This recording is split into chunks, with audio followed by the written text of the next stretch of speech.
Praise the Lord. ജീവജലം എന്ന പ്രതിദിന വാഗ്ദത്ത വചനത്തിലേക്ക് ലോകമെമ്പാടുമുള്ള ദൈവമക്കൾക്ക് വേഗം വരുന്നവനായ യേശു ക്രിസ്തുവിന്റെ അതിപരിശുദ്ധ നാമത്തിൽ സ്നേഹ വന്ദനം. ഇന്ന് 2024 നവംബർ മാസം 8-ാം തീയതി വെള്ളിയാഴ്ച. സ്വർഗത്തിലെ ദൈവത്തിന്റെ വലിയ കൃപയാൽ നാം ഏവരും ഒരു പുതുദിനത്തിലേക്ക് പ്രവേശിച്ചിരിക്കുന്നു. ഈ ദിനം സന്തോഷത്തിന്റെയും അനുഗ്രഹത്തിന്റെയും നന്മയുടെയും ദിനമായി ദൈവകൃപയോടെ നമ്മെ ഏവരെയും പരിപാലിക്കട്ടെ എന്നുള്ള ആശംസയോടും പ്രാർത്ഥനയോടും ഇന്നത്തെ വാഗ്ദത്ത വചനത്തിനായി ഒരുങ്ങാം. ഇന്ന് ജീവജലത്തിൽ കൂടി പ്രോമിസ് വേഴ്സായി നമുക്ക് ലഭിച്ചിരിക്കുന്നത് വിശുദ്ധ മത്തായി എഴുതിയ സുവിശേഷം 5-ാം അധ്യായം 15-ാം വാക്യം. സെയിന്റ് മാത്യു ചാപ്റ്റർ 5 വേഴ്സ് 15 നാം ഇപ്രകാരം വായിക്കുന്നു: വിളക്ക് കത്തിച്ച് പറയിൻ കീഴല്ല, തണ്ടിന്മേലത്രേ വെക്കുന്നത്, അപ്പോൾ അത് വീട്ടിലുള്ള എല്ലാവർക്കും പ്രകാശിക്കുന്നു. മത്തായിയുടെ സുവിശേഷം 5-ാം അധ്യായം ലോക പ്രശസ്തമായ പർവ്വത പ്രസംഗത്തിന് പ്രസിദ്ധമാണ്. യേശു തന്റെ അരുമ ശിഷ്യന്മാരെ അടുക്കൽ വിളിച്ച് അവരോട് ഭാഗ്യവാന്മാരുടെ വലിയൊരു പട്ടിക പറഞ്ഞു കൊടുക്കുകയാണ്. അതിനുശേഷം 13 മുതൽ 16 വരെയുള്ള വാക്യങ്ങളിൽ പ്രധാനമായ 2 കാര്യങ്ങൾ ശിഷ്യന്മാരെ ഓർമ്മപ്പെടുത്തുന്നു. നിങ്ങൾ എന്ന് പറഞ്ഞാൽ യേശുവിനെ അനുഗമിക്കുന്ന, വചനം കേൾക്കാനും സൗഖ്യം പ്രാപിക്കാനും വന്നവരല്ല. ഞാൻ തിരഞ്ഞെടുത്ത് എന്നോടുകൂടെ ഇറങ്ങിത്തിരിച്ച് എന്റെ വേല തുടർമാനമായി ചെയ്യേണ്ട നിങ്ങൾ ആരാണ്? 1, ഭൂമിയുടെ ഉപ്പാണ്. 2, ലോകത്തിന്റെ വെളിച്ചമാണ്. അതുകൊണ്ട് ലോകത്തിന്റെ വെളിച്ചമായി നിങ്ങൾ എങ്ങനെ ആയിരിക്കണം എന്നാണ് 15-ാം വാക്യമായ ഇന്നത്തെ വാഗ്ദത്ത വചനത്തിൽ പറയുന്നു. നിങ്ങൾ വെളിച്ചമുള്ളവരായി, വിളക്ക് കത്തിക്കപ്പെട്ടവരായി നിൽക്കുമ്പോൾ അത് പറയിൻ കീഴല്ല വെക്കേണ്ടത്, അത് തണ്ടിന്മേലാണ് വെക്കേണ്ടത്. മറ്റുള്ളവര് ഇരുളിൽ നിന്നും വെളിച്ചത്തിലേക്ക് വരുവാൻ, അന്ധകാരത്തിൽ നിന്നും പ്രകാശത്തിലേക്ക് വരുവാൻ നിങ്ങളിൽ വെളിച്ചമുണ്ടാകണം. ആ വെളിച്ചം പറയിൻ കീഴിൽ വെക്കുവാനല്ല, ഭവനത്തിലുള്ള എല്ലാവർക്കും, ചുറ്റുപാടുകൾക്കും വെളിച്ചമായി, പ്രകാശമായി, സൗഖ്യമായി, വിടുതലായി, അനുഗ്രഹമായി തീരുവാൻ നിങ്ങൾ ആ വെളിച്ചം, ആ വിളക്ക് തണ്ടിന്മേൽ വെക്കേണ്ടിയിരിക്കുന്നു. എന്നെ കേൾക്കുന്ന സഹോദരങ്ങളെ, നമ്മളൊക്കെ ക്രിസ്തീയ പാരമ്പര്യത്തിൽ ജനിച്ചു വളർത്തപ്പെട്ടു. ആത്മീയമായ അനവധി താലന്തുകൾ, പശ്ചാത്തലങ്ങൾ നമുക്കുണ്ട്. പക്ഷേ നിർഭാഗ്യവശാൽ അവയെല്ലാം നാം പറയിൻ കീഴെ ഒളിപ്പിച്ചു വെച്ചിരിക്കുകയാണ്. പാടാനറിയാം, പ്രാർത്ഥിക്കാനറിയാം, വചനം ശുശ്രൂഷിക്കാനറിയാം, മധ്യസ്ഥ പ്രാർത്ഥന ചെയ്യാനറിയാം, അങ്ങനെ അനേക കാര്യങ്ങൾ നമുക്ക് ചെയ്യുവാൻ പ്രാപ്തിയുണ്ട്, കഴിവുണ്ട്. പക്ഷേ ചെയ്യുകയില്ല. അല്ലെങ്കിൽ നമ്മൾ ആരാധനയ്ക്ക് പോയി ഏതെങ്കിലും ഒരു സംഘടനയിൽ പ്രവർത്തിച്ചു പോന്നു. അല്ല പ്രിയമുള്ളവരെ, എന്നെ രക്ഷിച്ച, എന്റെ പാപം കഴുകിയ, എന്നെ വിടുവിച്ച, എനിക്ക് സൗഖ്യം നൽകിയ, എന്റെ കുടുംബത്തെ നിലനിർത്തുന്ന, എന്റെ കുഞ്ഞിനെ പരിപാലിക്കുന്ന ഈ യേശു, സഹോദര സഹോദരി, നിനക്ക് നല്ലവനാണ്, നിന്നെയും സ്നേഹിക്കുന്നു എന്ന് പറയുവാൻ എനിക്കും നിങ്ങൾക്കും കഴിയുന്നില്ല, ഇതുവരെ ചെയ്തിട്ടില്ല എങ്കിൽ നാം പറയിൻ കീഴെ നമുക്ക് ലഭിക്കപ്പെട്ട സകല വിളക്കുകളും നന്മകളും അനുഗ്രഹങ്ങളും മൂടി വെക്കപ്പെട്ടവരാണ് എന്ന് യേശു തമ്പുരാൻ തന്റെ ശിഷ്യന്മാരോട് പറയുന്നു. ഞാൻ ചോദിക്കട്ടെ സഹോദരങ്ങളെ, ഞാനും നിങ്ങളും എന്തെല്ലാം നന്മകൾ ദൈവത്തിൽ നിന്നും അനുഭവിക്കുന്നു? ഇന്നും ദൈവത്തിന്റെ നന്മയും കൃപയും അനുഭവിച്ചുകൊണ്ടല്ലേ ഇരിക്കുന്നത്. പക്ഷേ എത്ര പേരോടത് സാക്ഷ്യപ്പെടുത്തിയിട്ടുണ്ട്? ലോകപ്രകാരം നമുക്ക് പരിചയമുള്ളവരോ പരിചയമില്ലാത്തവരോ ഒരു യാത്രയിൽ, ഒരു ഷോപ്പിൽ, എവിടെയുമായിക്കൊള്ളട്ടെ, എന്തെങ്കിലും ഒന്ന് ചെയ്താൽ താങ്ക് യു പറയും. പക്ഷേ ദൈവത്തോട് നമ്മൾ എത്രത്തോളം നന്ദി പറയുന്നുണ്ട്? സ്തോത്രം പറയുന്നുണ്ട്, സാക്ഷ്യപ്പെടുത്തുന്നുണ്ട്. ഇത് നാം ചിന്തിക്കേണ്ട കാര്യമാണ്. ദൈവം നമുക്ക് നൽകിയ കൃപകൾ, കൃപാവരങ്ങൾ, അനുഗ്രഹങ്ങൾ, ആരോഗ്യം, ഭവനം, കുഞ്ഞുങ്ങൾ, പണം, സമയം, കഴിവ്, ഇവയൊക്കെ ഓരോരോ വിളക്കുകളാണ്. ഈ വിളക്കുകൾ ദൈവത്തിന് വേണ്ടി, ദൈവരാജ്യത്തിന് വേണ്ടി, സഭയ്ക്ക് വേണ്ടി ഉപയോഗിക്കുവാൻ ദൈവം ആഗ്രഹിക്കുന്നു.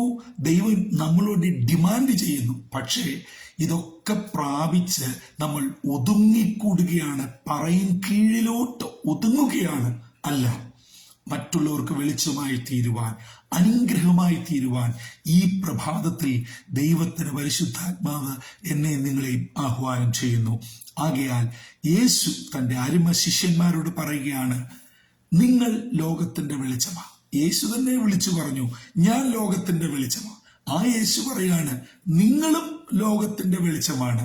ആ വെളിച്ചം നിങ്ങൾ ഭവനത്തിനകത്ത് മാത്രമല്ല, ഭവനത്തിനകത്തെ പറയിന്റെ കീഴിലുമല്ല വെക്കേണ്ടത്, തണ്ടിന്മേൽ. മറ്റുള്ളവർ കാണണം, അറിയണം, പ്രകാശത്തിലേക്ക് വരണം. അങ്ങനെ ഒരു അനുഗ്രഹിക്കപ്പെട്ട നിലയിലേക്ക് മാറുവാൻ കർത്താവ് ആഗ്രഹിക്കുന്നു. ഇന്ന് പകൽ എന്നെ കേൾക്കുന്ന ആരെങ്കിലും ഇരുളിന്റെ അനുഭവത്തിൽ ജീവിക്കുന്നുണ്ടോ? അത് നിങ്ങളുടെ ജീവിതത്തിന്റെ സാഹചര്യമായെന്ന് പറഞ്ഞേക്കാം. അതെ, സാമ്പത്തിക ബുദ്ധിമുട്ട്, കുഞ്ഞുങ്ങളുടെ വിഷയങ്ങൾ, മാറി മാറി വരുന്ന രോഗങ്ങൾ, പരാജയങ്ങൾ, നിയമക്കുരുക്കുകൾ, നിലനിൽപ്പിന്റെ പ്രശ്നങ്ങൾ എന്നു വേണ്ട ഒത്തിരി പ്രശ്നങ്ങളുണ്ട്. അതെ, അന്ധകാര നിബിഡമായ ഒരു യാത്രയാണോ? നിങ്ങളിലേക്ക് പ്രകാശമായി യേശു വരുവാൻ ആഗ്രഹിക്കുന്നു. നിങ്ങൾ വെളിച്ചമായി തീരുവാൻ ആഗ്രഹിക്കുന്നു. നിങ്ങൾക്ക് ലഭിക്കപ്പെട്ട വെളിച്ചം മറ്റുള്ളവരിലേക്ക്, കഴിഞ്ഞ നാളുകളിൽ നമ്മൾ ഓരോരുത്തരും കടന്നുപോയ അവസ്ഥയിൽ നിന്നും വിടുതൽ കിട്ടി വെളിച്ചം പ്രാപിച്ചു വന്നതുപോലെ ഇന്നും അന്ധകാര നിബിഡമായ അവസ്ഥയിൽ കഴിയുന്നവരിലേക്ക് നമുക്ക് ലഭിക്കപ്പെട്ട വെളിച്ചം, അത് പക്ഷെ ഒരു വാക്കുകൊണ്ടായിരിക്കാം, ഒരു പാട്ടിന്റെ ഒരു ശീലായിരിക്കാം, ഒരു വാക്യം പറയുന്നതിൽ കൂടെ ആയിരിക്കാം. അല്ല, ഞാൻ കടന്നുപോയ എൻ്റെ വേദന, അതിൽ യേശു എനിക്ക് നൽകിയ വിടുതൽ ഒരു 2 മിനിറ്റ് അനുഭവത്തിന്റെ സാക്ഷ്യമായിരിക്കാം. ഒരുപക്ഷെ ഒരു വലിയ 30 മിനിറ്റ്, 1 മണിക്കൂർ പ്രസംഗത്തിനെക്കാട്ടിൽ ശക്തിയുള്ളതാണ് എനിക്ക് ലഭിക്കപ്പെട്ട വെളിച്ചത്തിന്റെ സോഴ്സിന്റെ പങ്ക്, അനുഭവം. എൻ്റെ സഹോദരനോട് പറയുമ്പോൾ ആ സഹോദരന്റെ വേദനയിലേക്ക് യേശുവാകുന്ന വെളിച്ചം ഇറങ്ങിച്ചെല്ലും, ഒരു വിടുതൽ സംഭവിക്കും. ഇന്ന് അങ്ങനെ ജീവജലം ശ്രവിക്കുന്ന നിങ്ങളിലേക്ക്, നിങ്ങളിൽ കൂടെ അനേകരിലേക്ക് എത്തട്ടെ പ്രിയമുള്ളവരെ. അതുകൊണ്ട് നമുക്ക് ലഭിക്കപ്പെട്ടിരിക്കുന്ന യേശുവാകുന്ന ഈ വെളിച്ചം തണ്ടിന്മേൽ വെച്ച് മറ്റുള്ളവർ കൂടെ പകരുവാൻ ഈ ജീവജല വാഗ്ദത്ത വചനത്തിൽ കൂടെ എന്നെയും നിങ്ങളെയും ആഹ്വാനം ചെയ്യുന്നു. അങ്ങനെ സാക്ഷ്യമുള്ള, സൗരഭ്യം പരത്തുന്ന, പ്രകാശപൂരിതമായ ഒരു ക്രിസ്തീയ ജീവിതത്തിന്റെ ഉടമകളായി അനുഗ്രഹം പ്രാപിക്കുക മാത്രമല്ല, ആ അനുഗ്രഹം മറ്റുള്ളവരിലേക്ക് പകരുന്നവരായി, വെളിച്ചം കൊടുക്കുന്നവരായി, ഇരുളിൽ നിന്നും അനേകരെ നിത്യപ്രകാശമായ യേശുവിലേക്ക്, ഹല്ലേലൂയ, തേജസ്സുള്ളവനായ യേശുവിലേക്ക്, സൂര്യ തുല്യമായ യേശുവിലേക്ക്, നീതി സൂര്യനായ യേശുവിലേക്ക് നയിക്കുന്നവരായി തീരുവാൻ ദൈവത്തിന്റെ ആത്മാവ് എന്നെയും നിങ്ങളെയും ആഹ്വാനം ചെയ്യുന്നു. നിങ്ങളുടെ വേദന, സങ്കടം, പ്രയാസം, ജോലിയുടെ സ്ട്രെസ്, കുഞ്ഞുങ്ങളുടെ വിഷയങ്ങൾ, സാമ്പത്തിക വിഷയങ്ങൾ ഒക്കെയുണ്ട്. പക്ഷെ അതിന്റെ മധ്യേയും നമ്മെ നടത്തുന്ന ഒരു വലിയ ദൈവമുണ്ട്. അതെ, ഭക്തനായ പാട്ടുകാരൻ ഇങ്ങനെ പാടി, കാർമേഘത്തിനുള്ളിലും ഞാൻ മിന്നും സൂര്യ ശോഭ കണ്ടു. അതെ, കാർമേഘമാണ്. മുൻപോട്ട് നോക്കുമ്പോൾ മുഴുവൻ കാർമേഘമാണ്.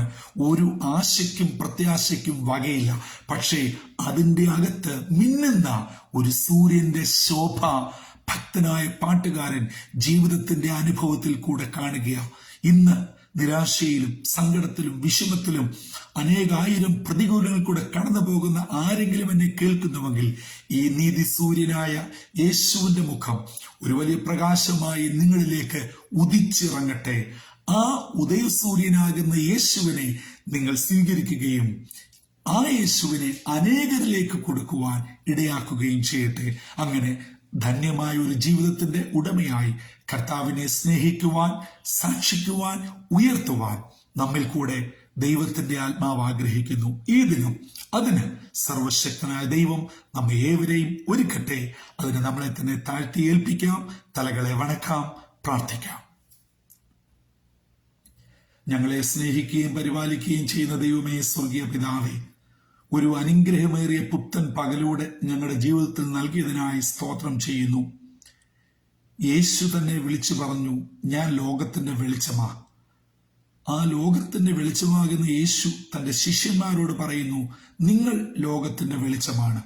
ആകയാൽ നിങ്ങളിലുള്ള ഈ വിളക്ക് കത്തിക്കൊണ്ട് തണ്ടിന്മേലായി അനേകർക്ക് അനുഗ്രഹമായി തീരണം.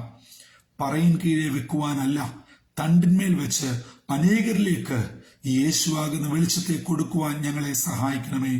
കഴിഞ്ഞ നാളുകൾ ഞങ്ങൾ വേദനയിൽ, രോഗത്തിൽ, സങ്കടത്തിൽ, പ്രയാസത്തിൽ കൂടെയൊക്കെ കടന്നുപോയി. അവിടെയൊക്കെ ഞങ്ങൾ അറിയാതെ ഈ സ്വർഗീയ വെളിച്ചം ഞങ്ങളെ നടത്തി. അതിന് നന്ദിയുള്ളവരായി അനേകരിലേക്കായി യേശുവിനെ പകരുവാൻ ഞങ്ങളെ ഒരുക്കണമേ. ഇന്ന് ദൈവവചനം കേൾക്കുന്നതിന്റെ കുഞ്ഞുങ്ങളെ എല്ലാവരെയും അനുഗ്രഹിക്കണം. ഇന്നത്തെ ദിനം അവർക്ക് ഏറ്റവും അനുഗ്രഹമായി അവരുടെ ഇരുളിനെ, അവരുടെ വേദനയെ, അവരുടെ സങ്കടത്തെ എല്ലാം മാറ്റി ഹല്ലേലൂയ നിത്യപ്രകാശമാകുന്ന യേശു അവരിലേക്ക് ഇറങ്ങി വന്ന് കർത്താവിടുന്ന് അത്ഭുതം ചെയ്യണം. അങ്ങനെ സന്തോഷത്തിന്റെയും നന്മയുടെയും ദിനമായി ദൈവകൃപയോടെ ഞങ്ങളെ പരിപാലിക്കണമെന്ന് യേശു മശിഹാ മൂലം അപേക്ഷിക്കുന്നു. കൃപയോടെ കേൾക്കുമാറാകണമേ. ആമീൻ, ആമീൻ, ആമീൻ. പ്രിയ സഹോദരങ്ങളെ, ഇന്ന് നാം ദൈവവചനത്തിൽ നിന്ന് കേട്ടതുപോലെ എന്നിലേക്കും നിങ്ങളിലേക്കും ഇറങ്ങി വന്ന യേശുവാകുന്ന ലോകത്തിന്റെ വെളിച്ചം നമ്മെ ഒരു യഥാർത്ഥ വിളക്കാക്കി തീർത്തു.